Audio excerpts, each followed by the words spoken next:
Welcome to the Recovering Radical podcast, the space where women like you untangle the guilt, shame, and pressure you carried out of high control Christianity and instead step into an embodied faith. I'm Allison Metcalfe, coach, fellow recovering charismatic, and woman who just discovered the power of the body on her journey to heal from religious trauma and spiritual abuse. We'll be talking about reconnecting with your intuition, rebuilding self-trust, digging into nervous system healing, and finding a spirituality that empowers you instead of controls. If you've deconstructed mentally but still feel it in your body every single day, this is the place for you. Thanks for joining us today. Let's get into it. Welcome to the very first episode of the Recovering Radical podcast. I am Allison Metcalfe, and I'm so excited to be joining you here today. And for this first episode, I just want to say something to you that I wish someone had said to me. There is nothing wrong with you. As you're deconstructing, if you're having updates going on mentally that are not making it down to your body and you're still feeling miserable and internalized guilt and shame, that's not your fault. And you've probably only been given the tools to deconstruct intellectually and maybe with other spiritual practices, but many of us never learned to go into the body. It's crazy because we learn so much about hyper-charismatic, experiential spirituality, which is often really intellectualized as well. To those of you who haven't experienced that, I'm not necessarily going to be speaking as much to your experiences because I came from a hyper-charismatic background, Pentecostal, hands raised in worship, Bethel, IHOP, Hillsong, 24-hour prayer room. Healings and miracles. You know what I'm talking about. So I'm mostly going to be speaking to those kinds of experiences. But for me, I remember going over the theology, rethinking my beliefs, doing a lot of mindset updates, and still struggling with just panic and anxiety that was coming from internalized beliefs. I didn't believe that God was mad at me anymore, but I still felt like it. And that's when I stumbled into nervous system work and just embodying practices of spirituality. So I want to just give you a little bit of my background, my story, so you just know who I am. I grew up in the church. My parents are worship leaders, and we'd get there at 8 a.m., 7 a.m. on a Sunday, and we wouldn't leave till 1 or 2 after cleaning up and stuff. And then often we'd just hang out and play with friends while they did the Wednesday night practice or whatever. And I think it's interesting. My parents went to several different kinds of churches. I would say some that were more maybe standard kind of Baptist, and then some that were more open-minded. And then we ended up in one church in middle school where my parents were not experiencing a whole lot of radical behavior, but in the youth group I was, and they didn't know that. But I started hearing messages and this wasn't necessarily from the youth pastor, it was more from the sermons online that I was listening to on YouTube, the prayer room from IHOP. I started reading certain Bethel books. That's where I got some of these messages. But the messages I got were the radical experiences that you're having, the voices that you're hearing, the way you're staying up 2 to 4 hours after your bedtime praying. Your parents won't understand the devotion. Other people in your life won't understand it. So it's not even really worth sharing it with them. And so I constantly was getting these burdening messages, but also don't share it. And that just increased. I actually, by 15, I was so radicalized that I told my parents they weren't religious enough for me. And I started catching a ride to another church 45 minutes away because they had a teenage version of BSSM, Bethel School of Supernatural Ministry. And I'm not going to say it was all bad because I mean, there's amazing people who were in that program. But the biggest takeaway that I had from that time was that the entire world was on my shoulders. I needed to bring revival to my city, to my school. I needed to create the circumstances for the healing and salvation of every single person that I met. If someone died of cancer on my watch, it was because I didn't stay up late enough praying for them, or I didn't leave school to go to the hospital to pray for someone, or I didn't fast enough. And then don't even get me started on purity culture and sexuality. That was insane. I can't even tell you how poorly that shaped my own view of my personal sexuality and sexuality of those around me. It just became shame and darkness and so much pain throughout my life. And I'll share more about that in the future. And then also just the way that I treated friends and the way that I allowed friends to treat me. So I would constantly be telling friends what to do, but then I would also like constantly be allowing them to use me because I was trying to help them all the time. So that created horrible relational dynamics, no boundaries, total self-abandonment, over-functioning, a lot of codependency and enmeshment with the goal of like forgiveness and grace and mercy and helping people. And it was just like enabling and never speaking up for my own needs. By the time I was 18, I started to have adrenal fatigue symptoms, although I didn't know that's what it was. And literally 18 to 27, I had a 9-year stint of chronic illness. It was very, very intense. There were days I couldn't move my arms. I had moments of intense mental distress because of how physically ill I was and how young I was. Doctors didn't know what was going on. And when I went to church for help in those early years, I was constantly told, like, you just needed to get more healing. You need to get prayer from the right person. Then people, as I continued to get sick, started telling me, like, you're just making too big of a deal out of it. And if you didn't think about it, it just wouldn't be happening anymore. This is all in your head.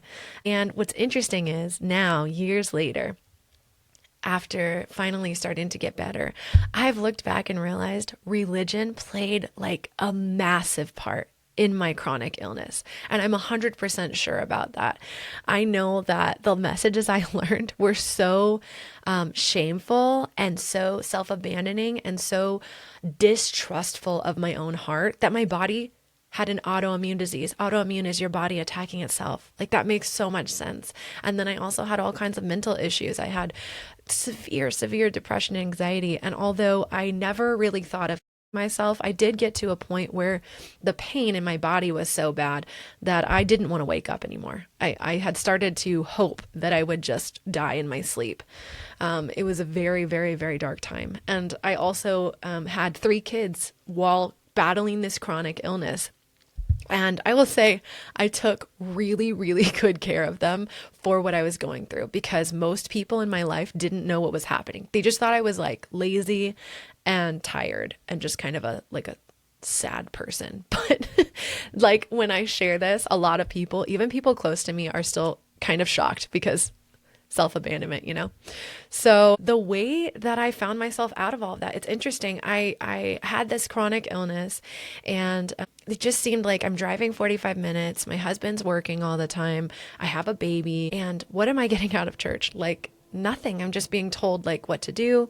And I didn't even want to leave, honestly, but I was too sick to continue going. So I ended up staying at home. And honestly, like I say it this way, deconstruction happened to me. I hadn't even heard of the word at the time. And the longer I physically couldn't attend church, I mean, I was really stressed out about it. I felt so guilty, but I would just pray and talk to Jesus. And I started noticing beliefs that I was like, do I really believe that? And when I wasn't being exposed to it every single week at church, it suddenly started to lose its shine. And I really started to dive into theology, ancient church theology and mysticism, and then like other worldviews and philosophies of humanity, and just say like, I don't know that all of this makes sense anymore. It's interesting. I personally have boiled all the way down to like Jesus. I still really like Jesus. And still feel very fond about like the Trinity. See, got my little tattoo here. But I have to say, I have the utmost respect for people who also deconstruct out of that. I have no judgment for them. I understand how they got to that point. So I had started to deconstruct. I'm at home with my babies. And then it's interesting. The chronic illness continued to stay for a while, even as I'm deconstructing. And that's when I began to stumble into embodiment, into somatic practices, into nervous system healing. Although that's not what I knew I was doing. All I knew was I was too weak to do any normal advice that you would get for health, wellness, and mental health. For example, like going outside, working out, eating healthier. A lot of that stuff was unavailable to me because I was so ill.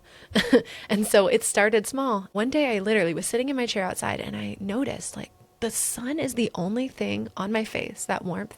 It's the only thing that doesn't hurt right now. And then I was like, that's kind of nice. That kind of feels nice. And that was the beginning of my somatic practice. It was that tiny. And then from there, I started to notice like food is kind of yummy and I like tasting it. And I am not kidding.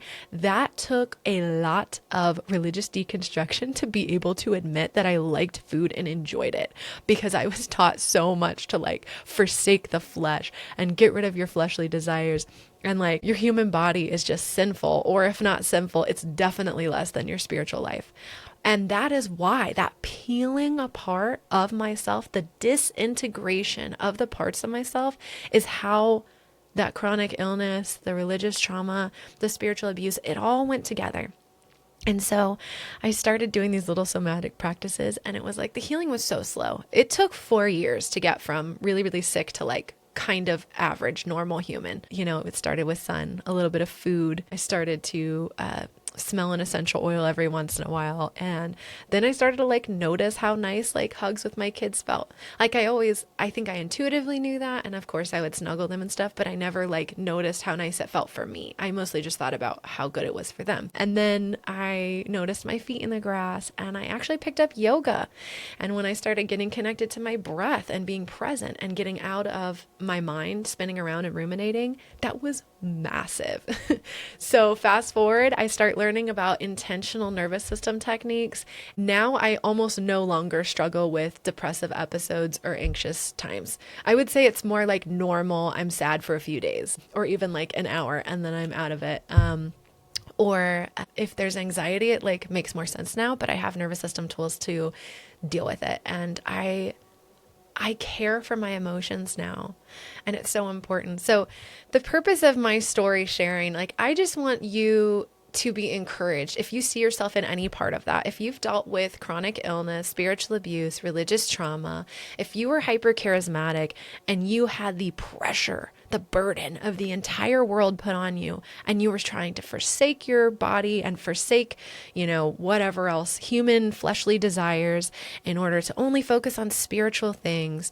And then maybe you also got into like some very hyper like theology, and it just felt like you couldn't be yourself. You had to put on a show. Like, be encouraged. The first thing I want to say is you're not crazy. Like, it's not your fault. You didn't teach yourself those things. The culture you were steeped in did. And then secondly, like, healing is so much more accessible than you might think it is. And I am super, super, super excited in this podcast to be diving into somatic practices, to be exposing some of the doctrines and indoctrination that we received, and kind of peeling back like the religious nice packaging on it, the language that makes it look a little nicer than it is, and really like call it out for what it is. So that way we can start to choose better beliefs. So thank you so much for joining me here today, and I appreciate you guys so much. If there is any topic that you would like us to specifically talk about, please send me an email, Allison@AllisonMetcalfe.com, and I would love to cover that topic if it's something that I have an expert on, something I know about, or something that we can just talk about. Also, let me know if you're interested in being featured on the Recovering Radical podcast. We can talk about both exposing and healing the doctrines that were harmful, but we are also going to be talking about embodied spirituality and ways that we heal in our spiritual process, and include our body in that. Anyways, thank you so much for joining me today, and I cannot wait to see you in the next episode.